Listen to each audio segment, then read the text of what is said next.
परम सत्कारयोग साध संगत जी, रसना पवित्र करिए ते आखिए धन श्री सतगुरु जगजीत सिंह जी, धन श्री सतगुरु उदय सिंह जी।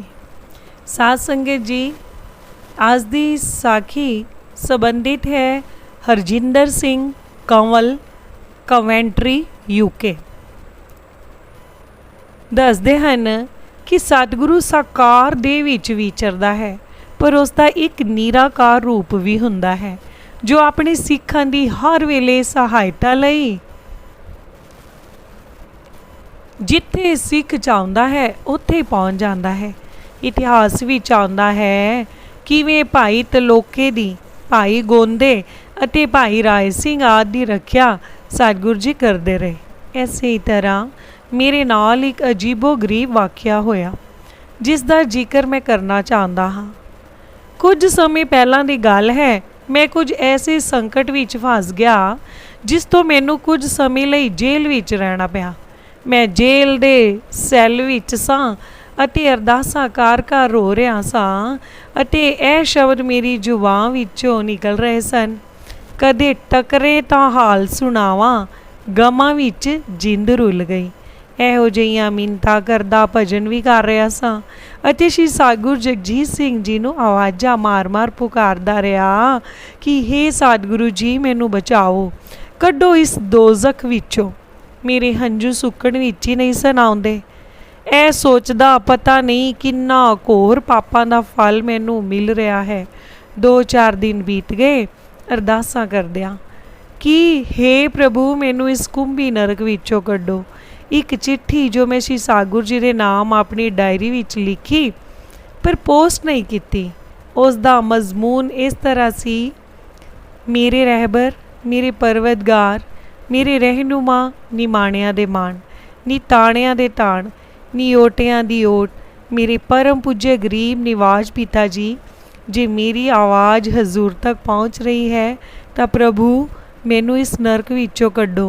मेरा एक एक पल, एक एक घड़ी दुखों विचों लंघ रही है, मेरी जरन शक्ति खत्म होई जा रही है।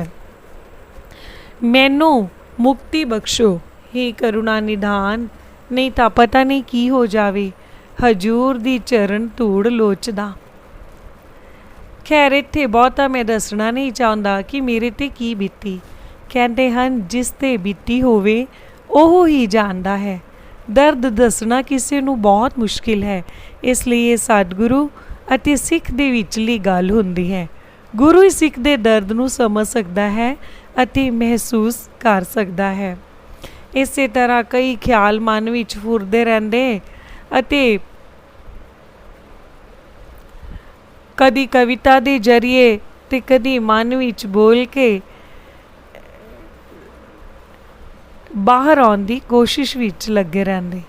मेरे सैल विच एक काला आया जिसदा नाम अब्दुल सी। यह पहला ईसाई सी, पर एकदम उसदे मन विच आई कि उसनू मस्जिद विच जाना चाहिदा है अते यह ख्याल आउंदिया ही ਉਹ मस्जिद गया जिथे मुल्ला नाल गलबात करके वो मुसलमान बन गया। गल्लां तो यूं जापिया कि पूर्वले संस्कारां करके वो इस्लाम वाल खिंचिया गया। वो दसदा सी कि मुसलमान बनन तो कुछ दिन बाद ही उसकी माँ की लत्त खराब हो गई अते वो चलणों असमर्थ हो गई। अब्दुल ने अपने हथ जदों लाए तो इसनूं एक करंट वजा अते उसकी माँ की लत्त ठीक हो गई। इस गल नूं वो वेख के बहुत हैरान होया। दसदा सी कि जदों वो कुरान शरीफ पढ़दा सी तां उपरली बत्ती दी लो घट वध होनी शुरू हो जाती सी। एक दिन कहंदा मैं सुत्ता होया सां कि अचानक मेरी अख खुल गई ते की वेखदा हाँ कि एक छोटा जिहा आदमी तकरीबन 3 फुट दा होवेगा, जिसने हरा लिबास अते वड्डी सारी गोल टोपी कुल्ले वाली पहनी हुई सी। उसका चेहरा गोल अते छोटियां छोटियां अखां सन। नक उसका तोते दी चुंझ वर्गा सी। उसके चेहरे का रंग लाइट ग्रे जिहा सी, पर मैं उसके शरीर विचों दी भी देख सकदा सी। एक आम कच दे शीशे की तरह उसके वेखदियां वेखदियां ही वो अलोप हो गया। अगले दिन अब्दुल मुल्ला दे कोल गया अते सारी गल दसी। ਜਿਸ ਤੋਂ ਮੁੱਲਾ ਨੇ ਉਸ ਨੂੰ ਦੱਸਿਆ ਕਿ ਉਹ ਜਿੰਨ ਸੀ। ਇਹੋ ਜਿਹੀਆਂ ਚੀਜ਼ਾਂ ਕੋਈ ਪਿਛਲੇ ਜਨਮਾਂ ਦੀ ਭਗਤੀ ਦਾ ਹੀ ਅਸਰ ਹੈ ਕਿ ਦਿਸ ਸਕਦੀਆਂ ਹਨ। ਅਬਦੁਲ ਦੀ ਉਮਰ 29 ਸਾਲ ਦੀ ਸੀ ਜਦੋਂ ਇਸ ਨੂੰ ਇਸ ਤਰ੍ਹਾਂ ਦੇ ਅਜੂਬੇ ਨਜ਼ਰ ਆਉਣੇ ਸ਼ੁਰੂ ਹੋ ਗਏ।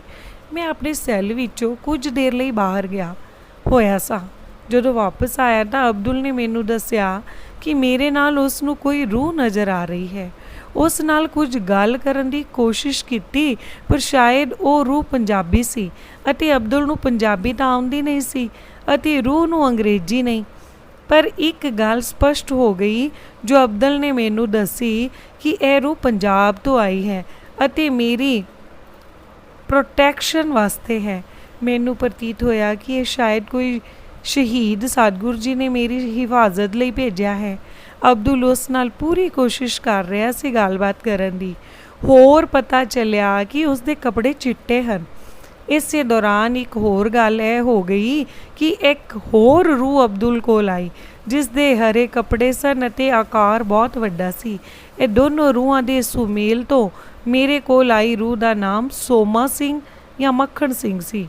ਪੂਰਾ ਪਤਾ ਨਹੀਂ ਲੱਗ ਸਕਿਆ ਕਿਉਂਕਿ ਦੂਸਰੀ ਰੂਹ ਅਰਬ ਸੀ ਅਤੇ ਇਹ ਪੰਜਾਬੀ ਸੀ, ਇਸ ਲਈ ਚੰਗੀ ਤਰ੍ਹਾਂ ਗੱਲਬਾਤ ਨਾ ਹੋ ਸਕੀ।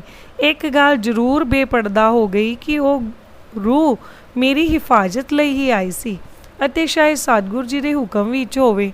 ਇਸ ਤਰ੍ਹਾਂ ਮੇਰੇ ਟੁੱਟੇ ਦਿਲ ਨੂੰ ਕਾਫੀ ਭਰੋਸਾ ਬੱਝਾ ਅਤੇ ਮੈਂ ਇੱਕ ਗੱਲੋਂ ਨਿਸ਼ਚਿੰਤ ਹੋ ਗਿਆ ਕਿ ਮੇਰੇ ਦਿਲ ਦੀ ਅਰਦਾਸ ਮੇਰੇ ਰਹਿਬਰ ਮੇਰੇ ਸਤਿਗੁਰੂ ਕੋਲ ਪਹੁੰਚ ਗਈ ਹੈ।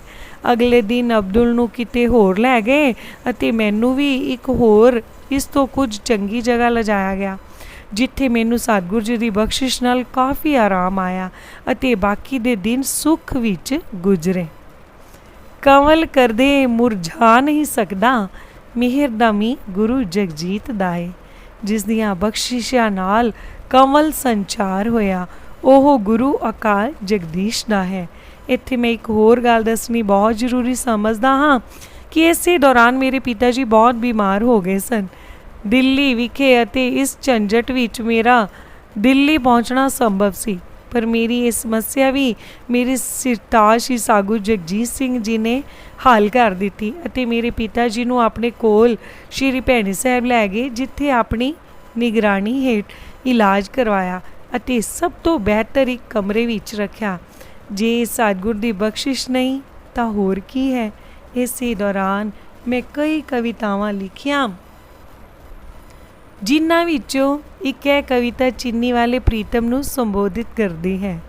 ਉਹ ਚੀਨੀ ਵਾਲਿਆ ਅੱਜ ਤੇਰੀ ਯਾਦ ਆਈ, ਤੇਰੀ ਰੰਗੂਨ ਦੀ ਕੋਠੀ ਅੱਜ ਯਾਦ ਆਈ।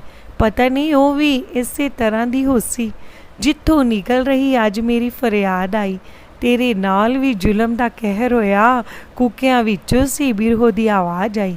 ਮੇਰਾ ਵੀ ਹਾਲ ਬੇਹਾਲ ਹੋਇਆ, ਤੇਰੇ ਤੱਕ ਕੀ ਮੇਰੀ ਪਰਵਾਜ਼ ਆਈ। ਮਾਰੂ ਰਾਗ ਮਨ ਅੱਜ ਅਲਾਪਦਾ ਹੈ, ਜਿਵੇਂ ਮੌਤ ਦੇ ਨਾਲ ਹੈ ਇਹ ਸਾਜ ਆਈ।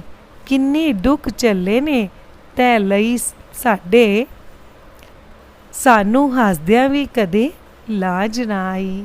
ਸਾਰੇ ਆਖ ਲਈਏ ਧੰਨ ਸ੍ਰੀ ਸਤਿਗੁਰੂ ਰਾਮ ਸਿੰਘ ਜੀ, ਧੰਨ ਸ੍ਰੀ ਸਤਿਗੁਰੂ ਜਗਜੀਤ ਸਿੰਘ ਜੀ। ਉਹਨਾਂ ਦੇ ਚਰਨਾਂ ਵਿੱਚ ਸਾਡੀ ਅਨੇਕਾਂ ਵਾਰੀ ਪ੍ਰਣਾਮ ਹੈ। ਉਹ ਕਿੱਥੇ ਕਿੱਥੇ ਸਾਡੀ ਅਰਜ਼ ਸੁਣ ਲੈਂਦੇ ਹਨ ਤੇ ਸਾਡੀ ਸਹਾਇਤਾ ਕਰਦੇ ਹਨ। ਧੰਨ ਸਤਿਗੁਰੂ ਜਗਜੀਤ ਸਿੰਘ ਜੀ।